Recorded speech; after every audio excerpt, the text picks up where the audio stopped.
Hi friends, நான் Laxmi. Welcome back to my channel. இன்னைக்கு ஒரு நைவேத்திய ரெசிபி தான் பார்க்க போறோம். திருப்பாகம் சஷ்டில வந்து முருகனுக்கு வந்து இது பிரசாதமா வந்து மெயினா வைப்பாங்க.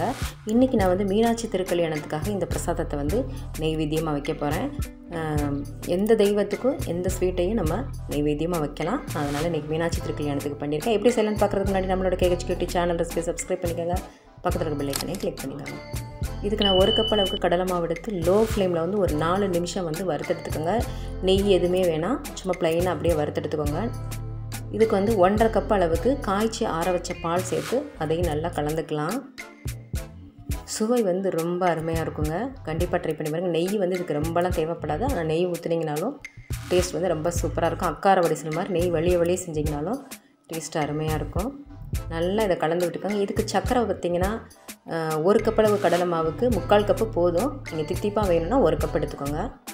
நல்லா இதையும் மெல்ட் ஆகிற வரைக்கும் நல்லா கலந்துக்கலாம். நல்லா சாப்பிட்றதுக்கு திரியாக ரொம்ப சூப்பராக இருக்குங்க. கண்டிப்பாக ட்ரை பண்ணி பாருங்கள். நல்லா இதை கலந்துக்கோங்க. கட்டிகள் இருக்க மாதிரி இருக்கும், ஆனால் கலக்க அது மாறிடுங்க. அதனால் நீங்கள் பயப்பட தேவை கிடையாது. நல்லா கலந்துக்கலாம்.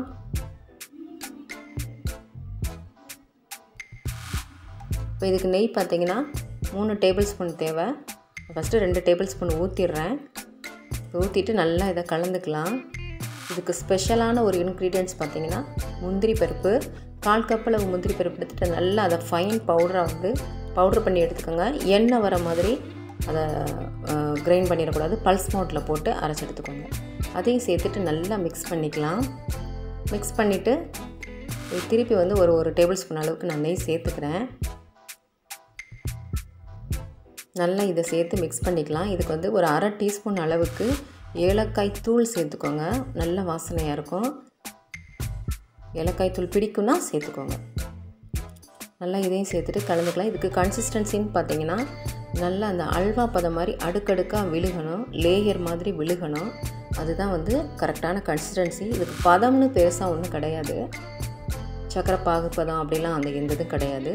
இந்த ஜீரியை போட்டு அப்படியே கலர வேண்டியதான்.